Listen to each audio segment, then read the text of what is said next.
Hi. In case this is the first video of mine that you've come across, my name is Cameron, and this video you're watching is number 10 in a series called Connect the Dots, where I discuss money, power, and politics and how those things impact you. I'm currently working on my PhD in biomedical engineering, but I make these videos to be the change I wish to see in the world and to contribute to us, you and me, growing our civic knowledge together. I try to do two things with these videos. First, I try to relay information that anyone watching will find interesting, whether you consider yourself to be a political junkie or someone who doesn't care about politics at all. And second, I try to keep things simple and explain things in a way that anyone watching can understand, regardless of age, education, or amount of background knowledge. So, with that out of the way, we will dive into what democracy is, how you should be thinking about it, and why it should matter to you. But first, we have to talk about power.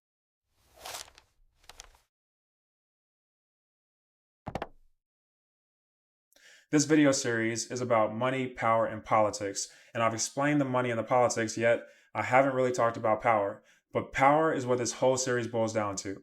I need you to understand that because power is the thing that ties everything we've discussed thus far, the money, the politics, together. Like I mentioned about capitalism in my last video, we rarely sit around thinking about the definition of power, what it means tangibly. Instead, we usually just use and think of it in a descriptive sense. We know when someone or something is powerful, but if I asked you to define power, how would you define it? If you want to pause the video to think about it more before I give you my answer, here's your chance. For the sake of this video series, the way I'm defining power is the ability to control your environment. An environment in this case can mean anything. It can be the physical world, economic outcomes, it could be other people, or even your own mind. Whenever you hear the word power, that's what I want you to envision. Throughout this series, I've been analyzing the systems we live in through the lens of power, even though this is the first time I'm making that connection concretely. Everything we've talked about has been about power. So that is a lens that I want you to understand things through. For instance, when I showed in the last video the trend of the top 1% increasing their share of the wealth from 22 to 33% over the last few decades, you can replace wealth with power, specifically economic power. They mean the exact same thing, but it feels different hearing that the bottom 90% of the US population are losing their shares of the wealth versus hearing that we are slowly losing our power. And a major point of this series is to emphasize that power in one domain doesn't stay boxed into that domain. Our systems are all interconnected, which allows power to flow between them. For instance, regardless of how you view him, Elon Musk, the richest man in the world, is a perfect case study of how economic power and political power can be translated into each other pretty seamlessly. So when you think of power and when you think of your own power, how much you are able to exert control over your environment, over your life, think of the total amount of power in all the interconnected domains. Because while losing economic power chips away at our total power, it is not the only power that we hold and therefore should care about losing. Our political power matters just as much, if not more. With that in mind, let's talk about democracy, the system that determines how much power, how much control you have over your life. The purpose of this video isn't to stress you out or to be reactionary. It's to simplify and contextualize what democracy actually is and explain why it's not just this vague idea or word we throw around. You ever see someone in a suit and automatically think, they must be important, smart, respected, have their life together. We wear suits for the pageantry, the aesthetic that makes others think that, we're sophisticated, that we know something they don't, even though none of us were wearing pants to Zoom meetings during COVID. Our democracy works the same way. We've wrapped it in so much ceremony, marble buildings, fancy procedures, complex language, distracting symbols, that we forget what it actually is. In this video, we'll strip it down so that you can see and understand democracy nakedly.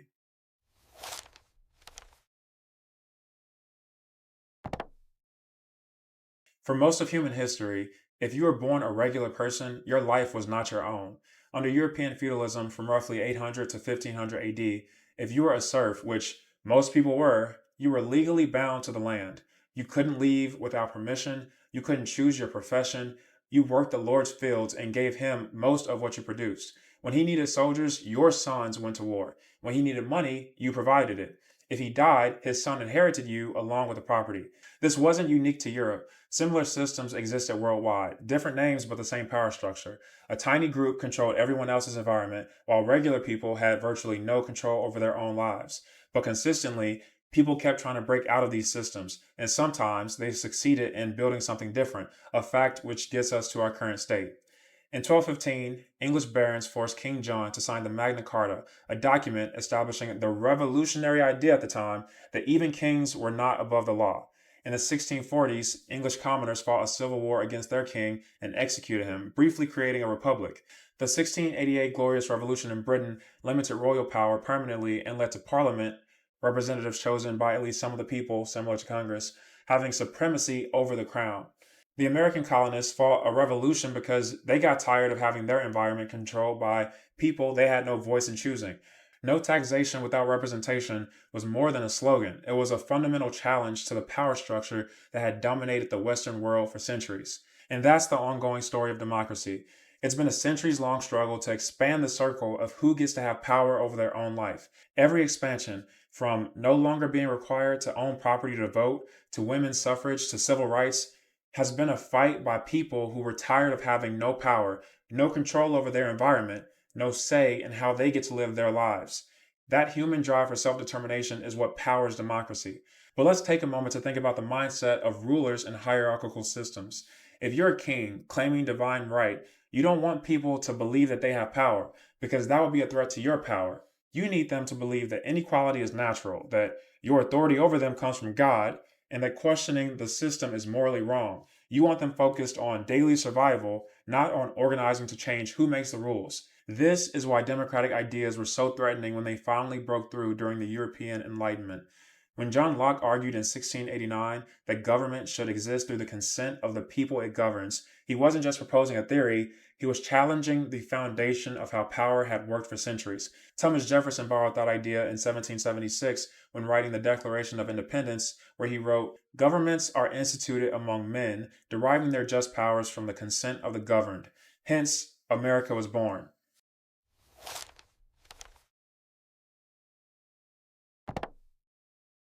So, what is democracy really? Strip away all the ceremony and pageantry, and democracy is a power distribution system. It's a specific framework for how we organize who gets to control whose environment. In any society, decisions have to be made.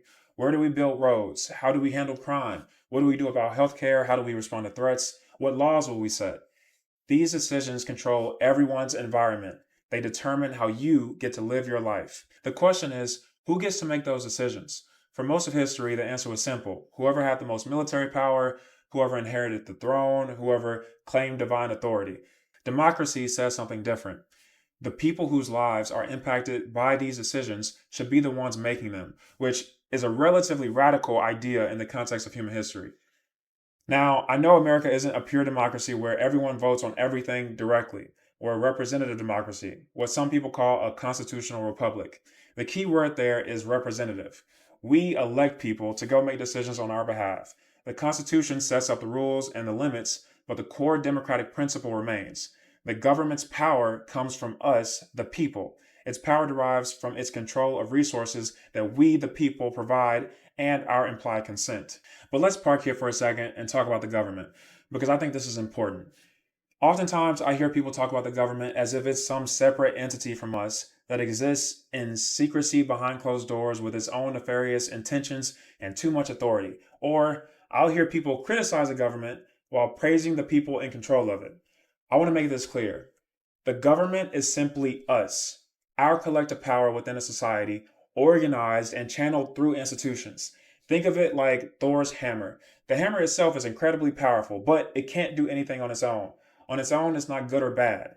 Government is our collective hammer. We each contribute to its power. The people we elect to lead it, to wield it, are Thor. My point is, even if there was a coup tomorrow and those in power were overthrown, the power of the government is still there. Our shared organizational power and potential will just be sitting there like Thor's hammer, waiting for another group to come along and claim it. Now, if you don't like something the government does or how it operates, that's fair, but blaming the hammer itself doesn't make any sense. Thor is the one deciding how it gets used. If you think that hammer is too big and you worry about Thor using it against you or your rights, that's a fair concern to have. But we have to realize two things. First, Thor is not going to willingly shave the hammer down and give you back some of your power. He loves his hammer. Two, Thor is just a guy, a normal person like you and me. This is a point that often gets lost on us, but our government and institutions are just other people. And everything we do as a country, all of the decisions that we make, the rules we live by, are all just made up by other regular people like you and me who fall off of bikes and who cheat at golf. The institutions that seem so important and opaque are all just groups of other normal people we delegate our power to. And norms and laws are all arbitrary, the same way that kids make up random rules when they play games. That isn't to say that these things don't matter. I'm just pointing out that these institutions and norms don't simply maintain themselves, and we as people are fallible, putting blind faith in these institutions so much so that you feel safe enough to check out because that would never happen here or nothing really ever changes anyway, is like letting a drunk stranger drive you home while you take a nap in the passenger seat. Democracy depends on we the people being concerned enough and willing to check the power of those we hand the hammer to. Because as the old saying goes, power corrupts and absolute power corrupts absolutely. Malcolm X said that power never takes a step back, only in the face of more power, and that's what democracy is supposed to be, a mechanism for organizing our collective power so that we can control our shared environment instead of having it controlled for us. And in our current system, that mechanism is characterized by getting to choose Thor or someone else to control government using our tiny little pocket hammers called votes.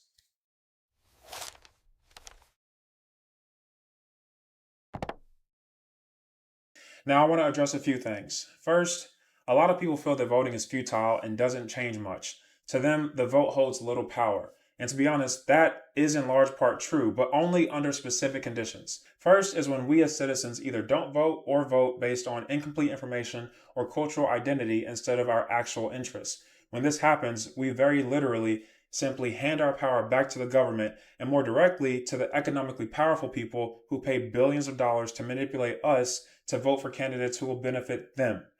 This leads to the realities reflected in research showing that when ordinary citizens support for policy increases from 10 to 90%, the chances of it being adopted barely changes as opposed to the probability of adoption doubling when wealthy elite support rises the same amount. I discussed this condition pretty extensively in videos 4 through 7 on my YouTube channel if you want more details. Second, your vote loses power when elections are consistently not competitive. If a city or state is pretty polarized and can reasonably be expected to consistently vote the exact same way across elections, the candidates don't have to fight for your vote or respect your demands. And this, surprisingly, but very importantly, doesn't just take power away from the people who vote for the losing candidate. It also takes power away from the people who vote for the winning candidate too. Think about it. Say I'm your favorite politician. If I know I'm going to win, regardless of what I promise or do while in office, and whether or not you benefit from my policies, I don't have any reason to be responsive or accountable to you. Your vote doesn't hold any weight for me because I'll get elected regardless. But when races are competitive, candidates on both sides have to put forth policies that are more broadly appealing in order to get votes from people on the other side of the political spectrum. And they typically are more responsive to us, their constituents, because they realize they can easily be replaced. Which brings us to the last but most concerning condition, which is a government becoming more authoritarian. Authoritarian refers to systems, leaders, or attitudes characterized by strict obedience to authority and suppression of individual freedoms, where power is concentrated in the hands of one person or a small group not accountable to the broader public. Under this condition, the leaders use their power to strip your vote of its power, claiming that power for themselves using different tactics. In other words, Thor's hammer grows while yours shrinks. If you are someone who is super pro individual liberty and you have concerns about the government being too big or having too much power as it is, having an authoritarian government should be your worst fear. It's anti the fundamentally American ethic of skepticism towards concentrated power that made the founders themselves enshrine a system of checks and balances into the Constitution. The Constitution divides governmental authority among three branches, the legislative, executive, and judicial, and between federal and state levels, aiming to prevent any single entity from becoming too powerful. So, two out of those three conditions are things we have control over. In those cases, voting is only futile if we collectively allow it to be by too many of us individually willingly giving up our power, often because we don't realize we have it. And allowing the first two conditions to fester is the most direct way to get the third condition, where voting really is futile. That is a choice that we make, consciously or otherwise. This is why it's important to stress that democracy isn't just about having elections. It's about having an informed citizenry that can effectively use collective power to control their shared environment. Right now, that's not what we have, but the power to change that lies with each one of us.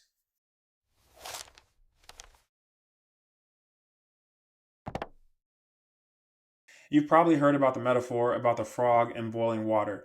If you put a frog in hot water, it jumps out immediately, but put it in cool water and slowly turn up the heat, and it won't notice until it's too late. That's what's happening to our democracy right now. We are all frogs, not really noticing or reacting to the ways our power is being taken away from us by those in power, because it isn't happening all at once. It's been gradual, methodical, designed to avoid triggering mass resistance. I want to give you specific examples of how your power is being stripped away right now, no matter what side of the political spectrum you find yourself on. First, let's talk about gerrymandering. Imagine you're playing a game where your opponent gets to change the rules every time they start losing. That's essentially what gerrymandering allows politicians to do. Politicians get to draw the lines for voting districts, the areas that decide who you vote for. When they draw these lines, they can pack all the people who vote against them into just a few districts and spread out all the people who vote for them across many districts. This way, even if more people vote against them overall, they still win most of the districts and keep most of the power. For example, in Wisconsin in 2018, Democrats got 54% of all the votes statewide, but only won 36% of the seats in the state legislature. Republicans got 46% of the votes, but won 64% of the seats. Now, both parties like to gerrymander in order to retain and increase their power, but it's bad for all voters when they do, even if it's the party that you support doing it. And that's because gerrymandering makes our whole political system less competitive. Remember condition two? Think about it. Say I'm your favorite politician. If I know I'm going to win, regardless of what I promise or do while in office, and whether or not you benefit from my policies, I don't have any reason to be responsive or accountable to you. Your vote doesn't hold any weight for me because I'll get elected regardless. Oh, we're doing a bad job, you say? And now you and your friends aren't going to vote for me? Oh, well, we'll just redraw the maps and hold on to Thor's hammer. In Texas, Republicans just passed mid-decade redistricting at President Trump's direct request, designed to eliminate Democratic seats. On Texas, how many more seats do you want the Republicans to draw? Five. And then what if California, New York, Illinois, and other blue states decide to do this? Too, but five. I think we get five. And there could be some other states. We're going to get another 3 or 4 or 5 in addition.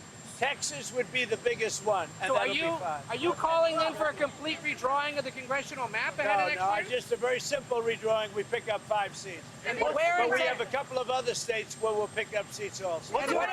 Now, this isn't normal. Redistricting usually happens once a decade, but when you control the process, you can redraw the maps whenever it benefits you.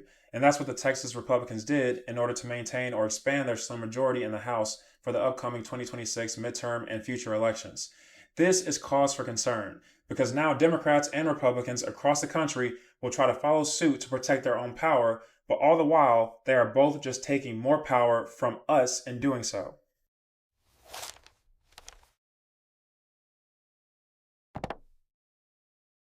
Next, let's talk about the Voting Rights Act.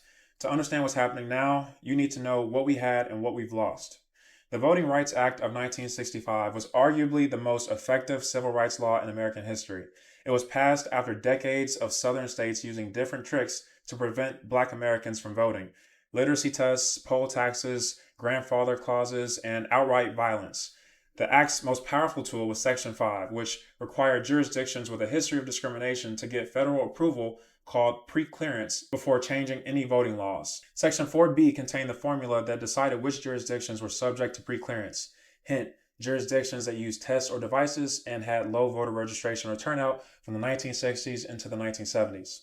And that worked. For example, before the Voting Rights Act, Black voter registration in Mississippi was 6.7%. By 1969, it was 66.5%. The law blocked thousands of discriminatory voting changes over the 5 decades after it was passed. Then came 2013. In Shelby County versus Holder, the conservative justice on the Supreme Court gutted the Voting Rights Act by striking down Section 4B, the formula that determined which jurisdictions needed federal oversight. And without the formula, no jurisdictions can be selected for preclearance. Chief Justice John Roberts, who was 10 years old when the Voting Rights Act was passed, and who is still the Chief Justice of the Supreme Court, wrote that our country has changed and claimed that the formula was outdated. By outdated, I'm assuming he was referring to how the people in those jurisdictions implementing those racist and restrictive voting practices up until the 1960s just had a change of heart somewhere along the road and were eager to redeem themselves from their history of voter suppression tactics that maintained their monopoly on political power. Like, It's so nice how you can see the good in people.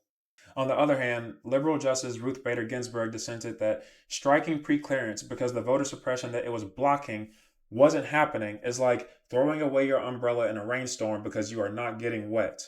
Within 24 hours of that decision, Republican controlled Texas implemented its previously blocked voter ID law, and Republican controlled North Carolina quickly followed with what a federal court later called legislation that, quote, targeted African Americans with almost surgical precision. And since Shelby County v. Holder, restrictive voting laws have continued to pour in. Thousands of polling places have been closed in jurisdictions formerly under preclearance, mostly in communities of color, making it harder for those citizens to vote. Counties with a history of voter discrimination purge registered voters from the rolls at much higher rates than other counties, often with little notice to voters who show up on election day only to be told that they're not registered. And all this brings us to today, where, worryingly, the Supreme Court has chosen to take up a case that will likely lead to them striking down Section 2 of the Voting Rights Act, which is meant to protect minority voters from race-based gerrymandering. And again, although this will disenfranchise minority voters the most, this issue won't just affect minority voters. Politicians using these tactics abuse the power given to them by their constituents and prioritize growing their own power over making life better for the communities that vote them in.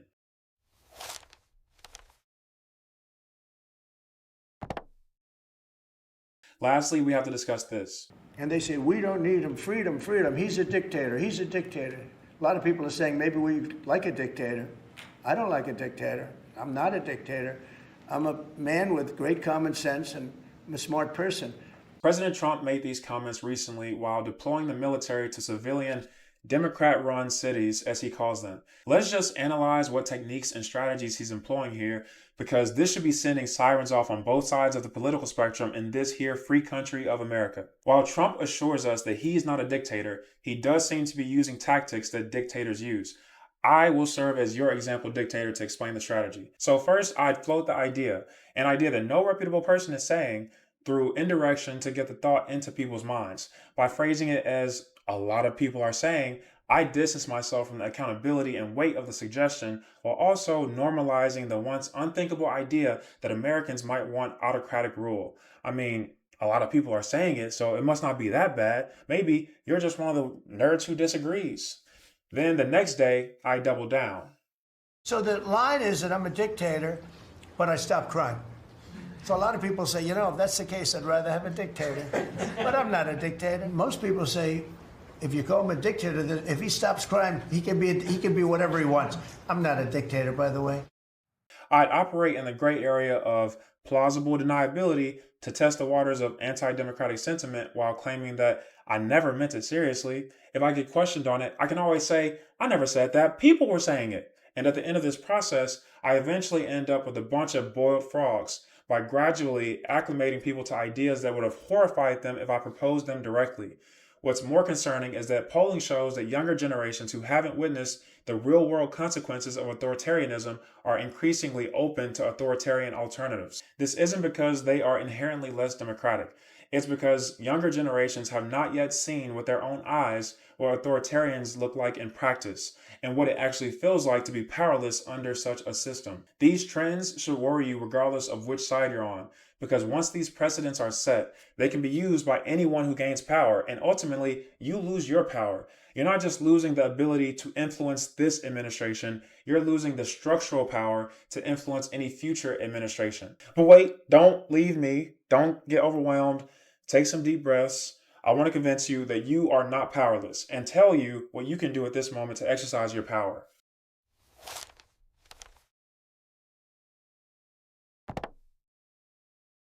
If you're feeling overwhelmed and you're tuning out from the news and drama of current events for your literal sanity, I understand and I sympathize truly.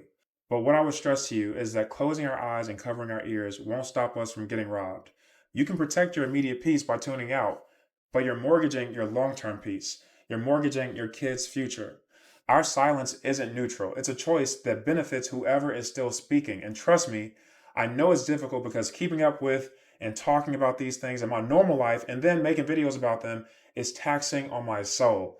But although it is difficult, we must pay attention because getting informed and informing others is the first step in maintaining and exercising our power. And I don't just mean being informed in terms of keeping up with the news. I mean informed like learning how our systems work and making sure other people you're connected to learn the things that you learn. Research shows that informed citizens are much harder to manipulate through political advertising and are much more likely to vote based on their actual interests rather than cultural identity or fear based messaging. So, right now, take a second to think about one person who you want to share this information with, and then send them the link to this video.